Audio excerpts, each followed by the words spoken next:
Dizemos não ao racismo. Decimos no al racismo. Non au racisme. No al racismo. No to racism. No to racism. Non al racisme.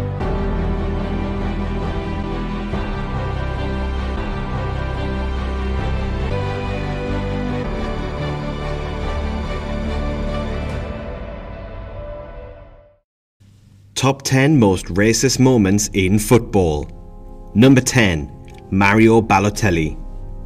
Balotelli gave Brescia the lead after 18 minutes of the match against Lazio in January, and shortly afterwards complained to the referee about the abuse.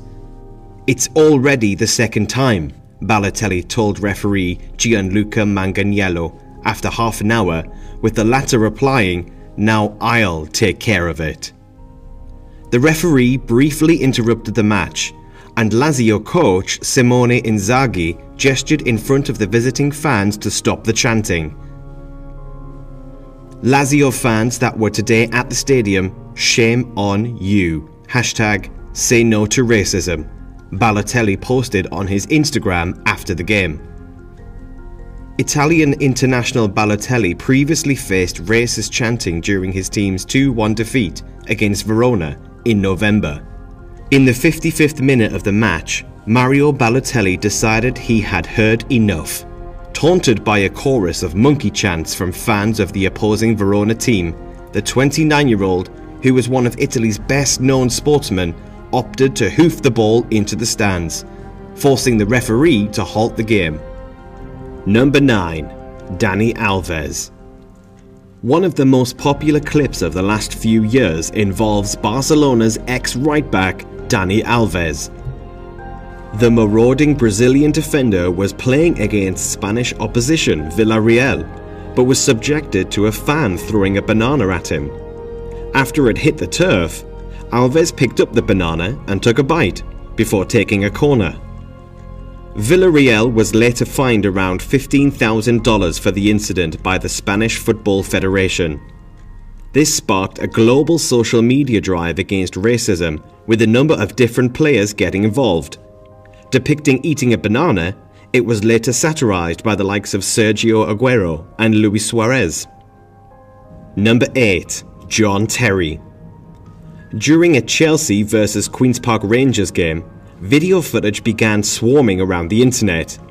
The clip showed Terry saying an alleged racist slur to Anton Ferdinand, the brother of former Manchester United defender Rio, who is black. This incident gained plenty of momentum as papers from around the world picked up on it. In an embittered Crown Court case which lasted 4 days, former England skipper Terry was found innocent of racial abuse. Number 7. Luis Suarez. In a match between Liverpool and Manchester United in 2011, Luis Suarez was accused of abusing Patrice Evra using racial slurs. Suarez had maintained that though he had used the word Negro, it held a different meaning in Spanish and was used in that very context. As a result of Evra's claims, the Uruguayan was deemed to be guilty. The racial abuse charge carried a hefty fine in the region of $90,000, while Suarez was banned from playing for 8 matches. However, this did not help matters, and in a later game at Old Trafford, it came to a head. It was the first time that Suarez and Evra had crossed paths since this infamous incident. As Suarez went down the line of players, he refused to shake the Frenchman's hand. This was to go down in history books as yet another controversial moment of the bitter rivalry between both Manchester United and Liverpool. Number 6. Spanish national team. The end of 2004 was not a wonderful moment for the Spanish national side. They had been involved in not one, but 2 racial situations involving not only the team, but also the manager at the time. In the first instance, England was supposed to play a harmless friendly that was to take place in Madrid. But later, what resulted was the vile abuse of several English black players, including Ashley Cole, as well as Shaun Wright-Phillips. monkey chants were hurled at both individuals.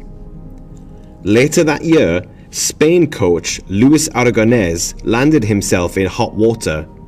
This was largely in part thanks to geeing up his player José Antonio Reyes as they were about to face France.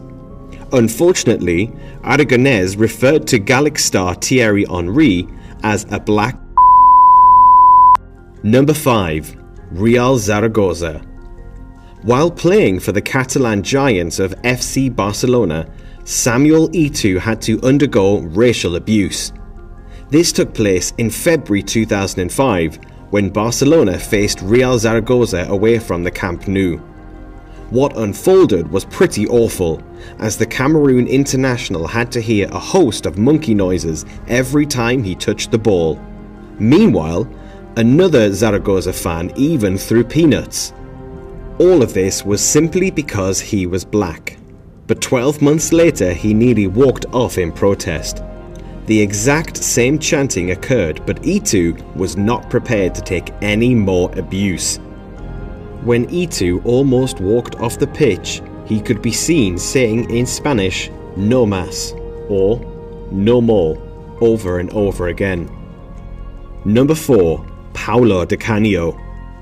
A maverick figure at times, Paulo Di Canio has in time pushed over a referee, not to mention started fights with his own players. This particular incident happened during his time in Serie A, which later earned him a ban for 1 game. The fascist salute made by Di Canio took place on separate occasions against Livorno and Juventus.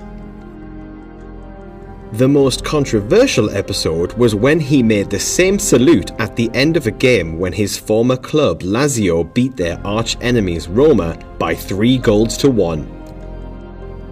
Number 3. Malky Mackay.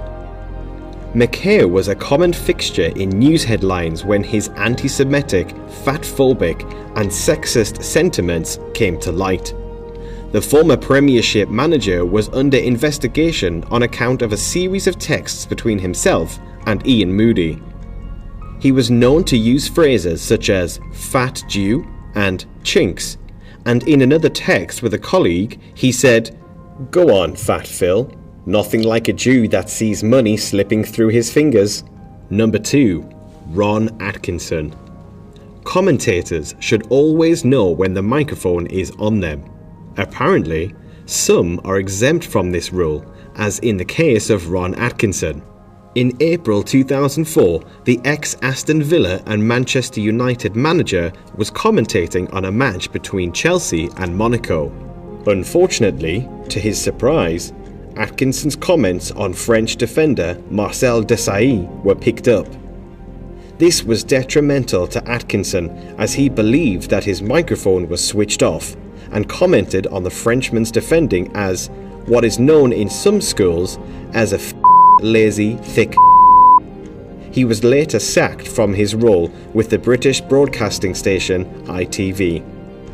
Finally, number 1. Kevin Prince Boateng. In early January 2013, things became ugly when AC Milan played a pre-season friendly with a lower league club, Pro Patria. AC Milan's player, Boateng, had faced open displays of racism before and always ignored it. 25 minutes into the match, Boateng couldn't take the monkey noises and name-calling any longer and snapped. He took the ball, booted it in the direction of the abusers and stormed off the field. The moment became a show of solidarity as all the players walked off the field in support of Boateng. He later told the reporters, "I said to myself, in this kind of environment, in this situation, I don't want to play football anymore."